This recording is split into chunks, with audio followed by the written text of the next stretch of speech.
Bienvenidos a este nuevo análisis a fondo.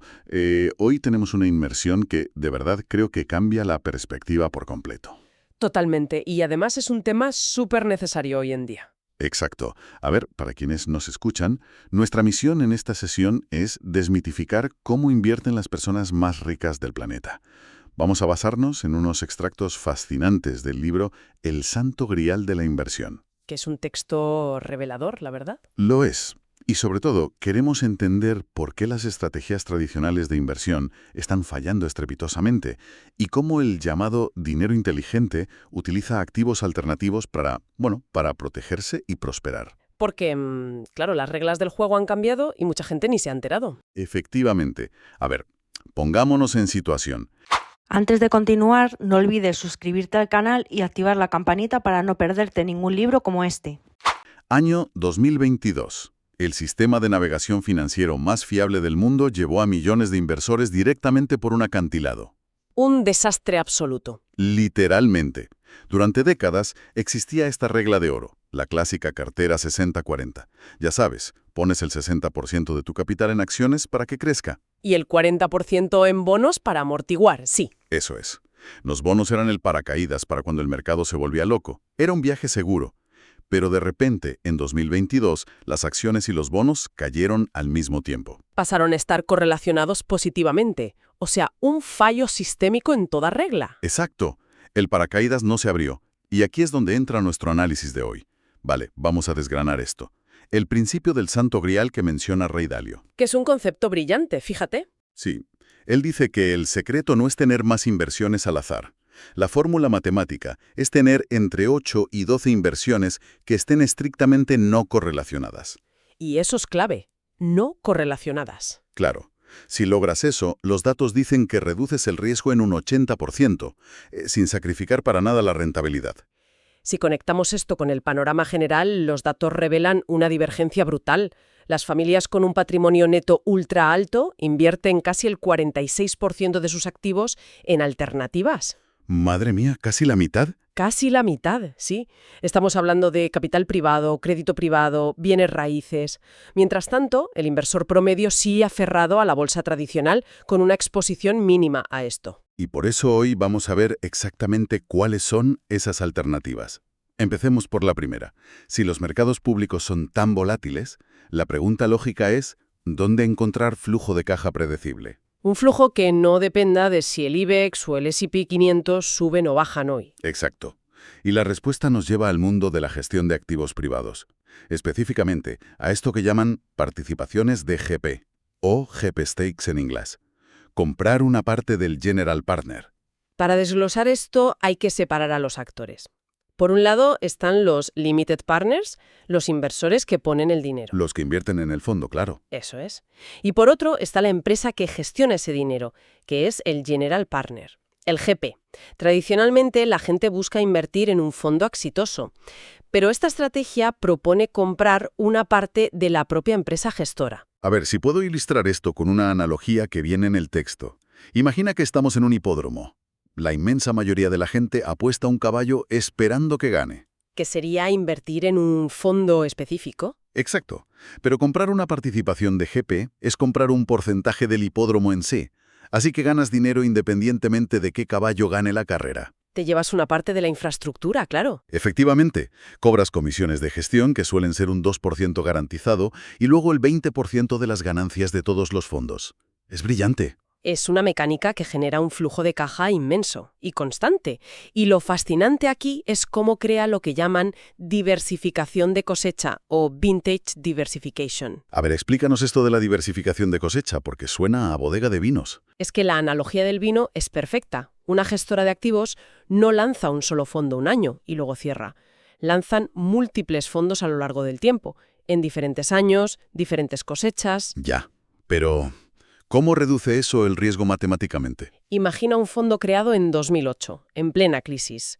Ese fondo compró empresas por céntimos, a precios de derribo. Claro, compraron baratísimo. Pero luego, esa misma gestora levanta otro fondo en 2021, en pleno auge, pagando precios altísimos.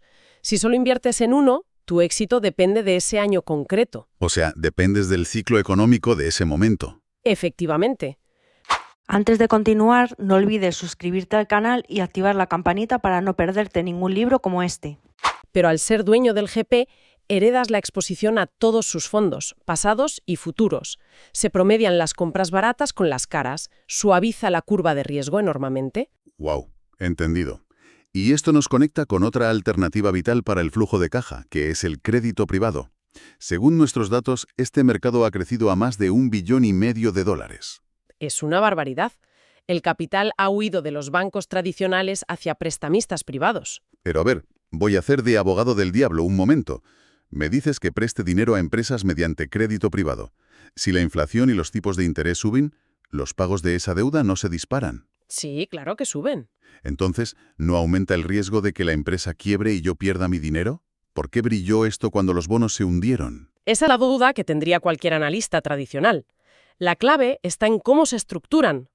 Primero, tienen tasas flotantes. Si la inflación sube, los pagos que reciben estos prestamistas también suben. Ah, claro, se ajustan automáticamente, no como un bono a tasa fija. Exacto. Y sobre el riesgo de quiebra, la mayoría son préstamos senior garantizados. Senior garantizados. ¿Qué significa eso en la práctica? Significa que tienen prioridad absoluta de cobro. Si la empresa quiebra y se liquida, el prestamista privado es el primero en cobrar, respaldado por los activos reales de la empresa. O sea, la maquinaria, las fábricas, todo eso. Eso es. Cumplen a rajatabla la regla de Warren Buffett de no perder dinero. Por eso, el crédito privado es tan seguro incluso en recesiones. Vale, entonces proteges el capital con crédito y capital privado. Pero, ¿qué pasa cuando los multimillonarios buscan un activo que sea totalmente resistente a las recesiones e ignore por completo la bolsa? Aquí entramos en un terreno muy exclusivo. Aquí es donde se pone realmente interesante. Nos adentramos en la propiedad de equipos de deportes profesionales. Un sector que antes parecía un capricho de ricos, sí. Totalmente. El texto cuenta la historia de la compra de Los Angeles Dodgers en 2012. Alguien pagó $2,000 millones por el equipo, y recuerdo que todos los expertos decían que era una locura. Que el precio estaba infladísimo, decían todos. Eso es. Y menos de un año después, firman un acuerdo de derechos de televisión por $7,000 millones. $7,000 millones por una inversión de 2. Es un caso de estudio brutal. Y si miras los datos, entre 2012 y 2022, las franquicias de las 4 grandes ligas de Estados Unidos generaron un rendimiento del 18% anual. Un 18% sostenido, superando el S&P 500 de largo. Y lo más importante para nuestro santo grial, con una correlación de 0,14 con los mercados públicos, es decir, casi nula. Pero espera, si hay una recesión severa, la gente se queda en paro, dejarán de ir al estadio a comprar entradas y perritos calientes, ¿no? ¿Cómo esa prueba de recesiones? Lo fascinante aquí es cómo ha evolucionado el modelo de negocio. Ya no dependen de vender perritos calientes. Hoy son imperios mediáticos e inmobiliarios globales. Ya, los derechos de televisión son gigantescos. Exacto. Con las guerras del streaming, las plataformas necesitan desesperadamente deportes en vivo. Es lo único que garantiza audiencias masivas en tiempo real. Claro, y pagan miles de millones garantizados durante años. Da igual si hay crisis o si el estadio está medio vacío. Y a eso, súmale el boom de las apuestas deportivas legalizadas y el desarrollo inmobiliario alrededor de los estadios. Es un monopolio. Suena increíble. Pero tengo que lanzar una pregunta lógica. Históricamente, esto era un club cerrado. Necesitabas miles de millones para comprar un equipo. ¿Cómo puede un inversor acreditado común entrar aquí? Pues esto ha cambiado muchísimo. A partir de 2019, las ligas cambiaron sus normas porque los precios eran tan altos que ya nadie podía comprar equipos enteros. Claro, se quedaron sin compradores viables. Exacto. Así que ahora permiten que ciertos fondos institucionales compren participaciones minoritarias en varios equipos a la vez. O sea, han democratizado el acceso. En vez de comprar un equipo entero, inviertes en un fondo que tiene un 5% de 5 equipos distintos. Efectivamente, diversificas el riesgo de que a un equipo le vaya mal en la liga y capturas todo el valor de los derechos de televisión. Es brillante. Ahora bien, todos estos estadios, estas transmisiones globales, los viajes de los equipos, todo esto requiere una base física. Nos lleva al motor que impulsa toda la economía global. El sector más fundamental de todos, la energía. Exacto. Y aquí el libro rompe un mito enorme. Antes de continuar, no olvides suscribirte al canal y activar la campanita para no perderte ningún libro como este. En las noticias siempre escuchamos que estamos haciendo una transición hacia la energía verde, como si fuéramos a apagar el petróleo mañana. Pero los datos cuentan una historia completamente distinta. Sí, muestran que no es una transición energética, sino una adición. Históricamente, cada nueva fuente de energía, de la madera al carbón, del carbón al petróleo, tarda unos 50 años en llegar al 25% del mercado. Y no sustituye a la anterior, se suma. Los datos de 2022 son clarísimos. Ese año el mundo usó más carbón y petróleo que en cualquier otro momento de la historia. Es un choque de realidad brutal. Y esto no es una cuestión política, es puramente demográfica. Para 2050, la demanda global de energía va a crecer un 50%. Un 50% más. Sí, por el aumento de la población y porque la clase media en India y China está creciendo rapidísimo. Necesitan energía para industrializarse. El texto usa una analogía genial del cartón de leche. Es como tener a un adolescente en casa. La oferta de combustibles fósiles cae un 7% anual porque los pozos se agotan. El adolescente se bebe la leche, vaya. Exacto. Pero como no hay inversión en nuevos yacimientos por la presión regulatoria, no compramos leche nueva. El cartón se vacía rapidísimo. Pero, a ver, los paneles solares y los coches eléctricos no van a solucionar esto. Esto plantea una pregunta importante sobre la cadena de suministro de esas máquinas verdes. La realidad logística es abrumadora. ¿A qué te refieres con abrumadora? Para extraer los minerales de un solo vehículo eléctrico hay que mover unos 225.000 kilos de tierra. Madre mía, 225.000 kilos por coche. Y el problema es quién controla eso. Naciones como China y Rusia controlan la inmensa mayoría del procesamiento de estos minerales críticos. Y gran parte del cobalto viene del Congo, con unos desafíos de derechos humanos terribles. Claro, entonces alcanzar las cero emisiones en 2030 es históricamente imposible porque no puedes duplicar la producción minera mundial en una década. Físicamente no hay suficientes minas. Exactamente. Hay límites físicos y geopolíticos muy severos. Entonces, si la demanda energética se dispara y las renovables tienen este cuello de botella físico, estamos condenados a la escasez o a contaminar para siempre. Históricamente, la respuesta a la escasez siempre ha sido la misma, la innovación tecnológica. Y aquí es donde entra la última pieza de nuestro santo grial, el capital riesgo. El Venture Capital es el motor que asume riesgos para financiar estas tecnologías disruptivas. Soluciones que parecen de ciencia ficción, pero que ya son reales. Totalmente. El texto menciona los reactores modulares pequeños, los SMR, en el sector nuclear. No son las megaplantas de los años 70, son del tamaño de un avión, se fabrican en serie y producen energía superdensa y limpia. Pero fíjate en el ejemplo del hidrógeno cuántico, que es quizá el más revolucionario. La empresa Omnigen Global, su reformador cuántico. Esto me voló la cabeza.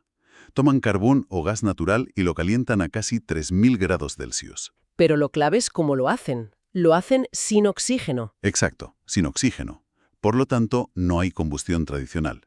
Separan el hidrógeno puro para generar electricidad y el resultado es cero emisiones de CO2. Cero. Y el giro brillante de esta innovación es el subproducto, porque lo que sobra no es contaminación. Es que es increíble. Lo que sobra es grafito y grafeno de altísima pureza. Que son precisamente los materiales críticos que necesitamos para las baterías de los coches eléctricos. O sea, resuelven dos problemas gigantescos a la vez. Generan energía limpia y crean minerales críticos localmente, sin depender de minas en el extranjero. Pero entonces, ¿qué significa todo esto a nivel de inversión? ¿Cómo encaja el capital riesgo en una cartera no correlacionada? A ver, las startups pueden ser volátiles, pero el capital riesgo funciona por la ley de potencias. Asumen riesgos masivos sabiendo que muchas fracasarán, pero la que triunfa cambia el mundo y devuelve el fondo multiplicado por 100. O sea que una tecnología que solucione la escasez de energía, como el hidrógeno cuántico, va a tener éxito independientemente de si el mercado de valores cae un 10%. Efectivamente, no están correlacionadas con la bolsa, están correlacionadas con la resolución de un problema físico del mundo real. El libro menciona a Vinod Khosla invirtiendo 4 millones en Juniper Networks, que luego se convirtieron en 7.000 millones. Es transformar la escasez en abundancia, y eso no depende de los tipos de interés. Depende de la innovación humana, que es una fuerza imparable. Bueno, hemos recorrido muchísimo terreno hoy. Para ir cerrando, quiero resumir el aprendizaje principal. Si queremos construir una cartera verdaderamente robusta, ese santo grial, hay que pensar más allá de las acciones y bonos. Hay que buscar activos que se comporten de manera independiente, sí. Significa buscar flujo de caja en el crédito privado, comprar participaciones en los gestores de fondos, invertir en monopolios como los deportes profesionales, y entender la cruda realidad de la energía para apostar por la innovación tecnológica. Antes de continuar, no olvides suscribirte al canal y activar la campanita para no perderte ningún libro como este. Como conclusión, yo diría que la verdadera diversificación requiere comprender los mecanismos subyacentes del mundo real.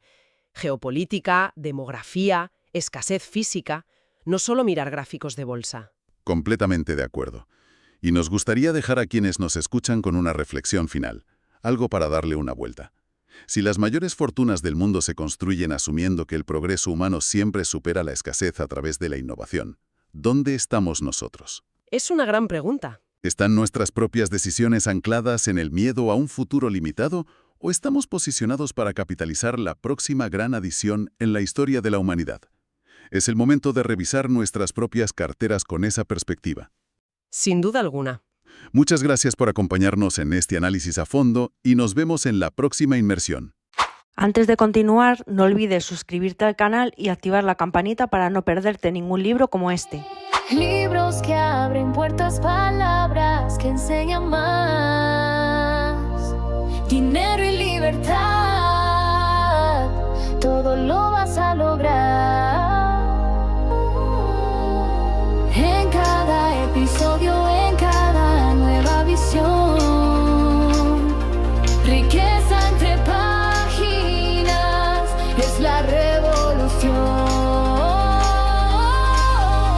Riqueza entre páginas, riqueza al despertar, riqueza entre páginas, prepárate a despegar. Cada hoja una lección, cada historia es expansión. Riqueza entre páginas, tu canal de inspiración.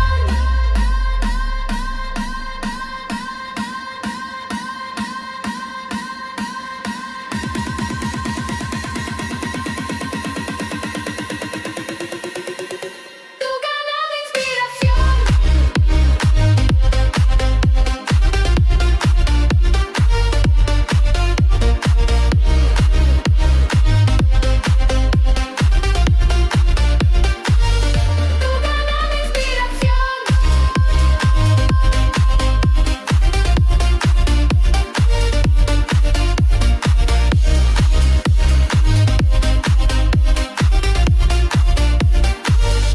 canal de inspiración.